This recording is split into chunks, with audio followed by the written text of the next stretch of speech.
People have been requesting that I bring these back, so here you go. Communist Q&A episode 5. Let's get to it. The question of communists owning smartphones is a classic. It goes something like, if you're a communist, how come you own a smartphone, which was created under capitalism? But why stop there? Why wear clothes that were created under capitalism? Why eat food that was created under capitalism? Why have a job at a capitalist company? Why breathe air polluted by a capitalist industry?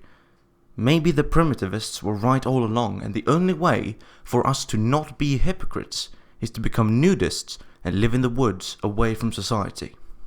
Or we could participate in society whilst still criticizing it.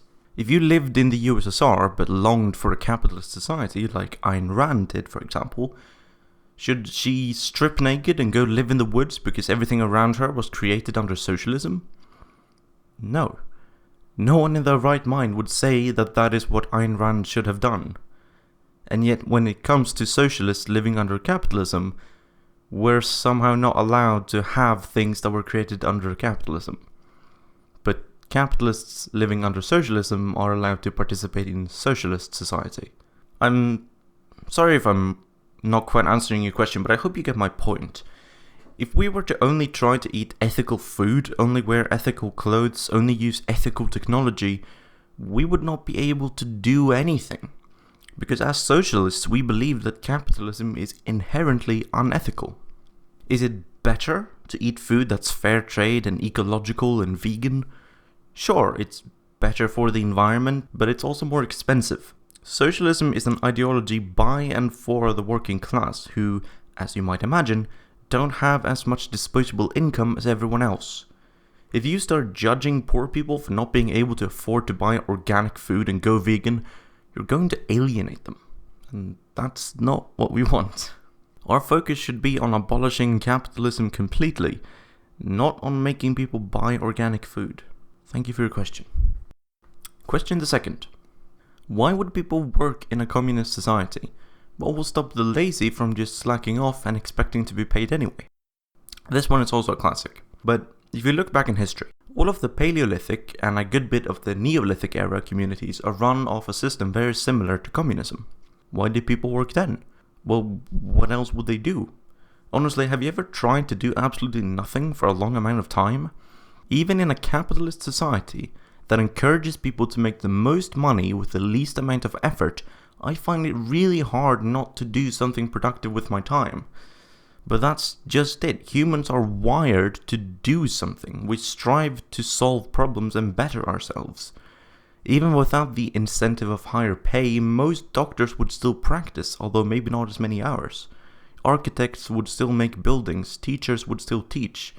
The combination of a strive to create with the general mindset of helping the community that helps you, like a debt that is constantly being paid back to the society that keeps you alive, would ensure productivity.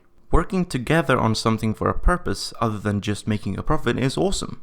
People love to do work that is meaningful to them, but they hate to do useless work that does nothing except ensure that they can buy food and stay alive.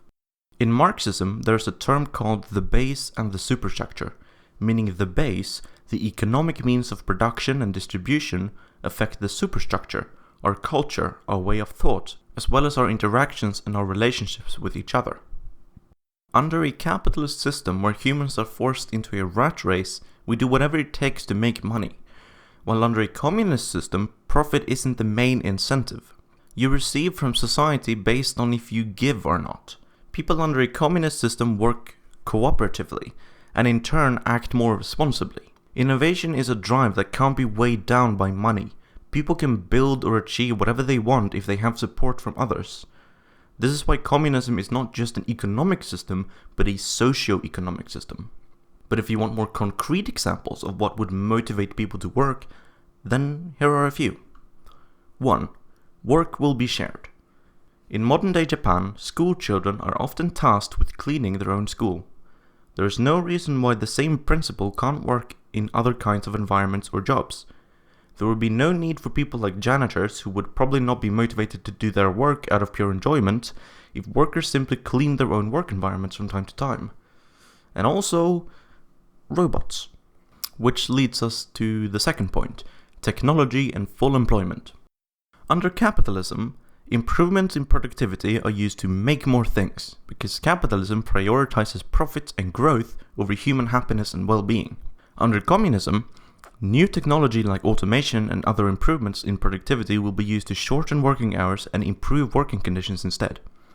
Since capitalism is focused on profit over human well-being, things like workplace safety, workplace cleanliness, worker satisfaction, worker employment, and the conditions of workers and work in general all take a back seat. Under capitalism, the unemployed, the reserve army of labor, are a necessary component of the economy. Under communism, with rational economic planning, there will be no unemployment. This means that the same amount of work can be shared between a larger amount of people. So, you shorten the working hours and you employ more people. And this doesn't really mention the fact that automation is just going to get rid of human workers under capitalism anyway. Under capitalism, automation is going to create a huge crisis. Under communism, automation is awesome. It means that we can spend more time doing the things that we want to do, less time working in the factories. 3. Non-monetary benefits. In the Soviet Union, workers in dangerous jobs were given shorter working hours and more holidays. The length of the normal working day, which was 10 hours before the Soviet Union, was reduced to 8 hours at the beginning of the Soviet regime, and for dangerous occupations to 6 hours. Between 1926 and 1927, the working day averaged 7.5 hours.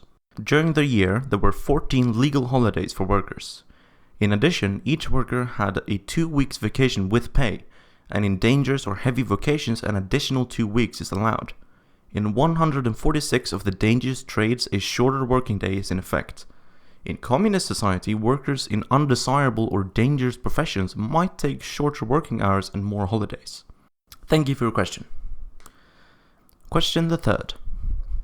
But surely communism can't work because of human nature. Aren't humans naturally greedy?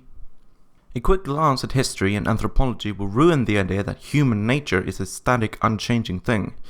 Human nature and behavior is partially plastic, reflections of historical and cultural conditions in relation to the specific mode of production, which is evidenced by the vast disparities in human behavior and social organization throughout various historical periods and geographical locations. Civil society, human behavior, and ideology have changed over time in the same way that species alter genetically over time. To look at people in capitalist society and conclude that human nature is egoism is like looking at people in a factory where pollution is destroying their lungs and saying that it's human nature to cough. Question the fourth. What major party would you vote for in the Swedish election? In what way are some of them bad?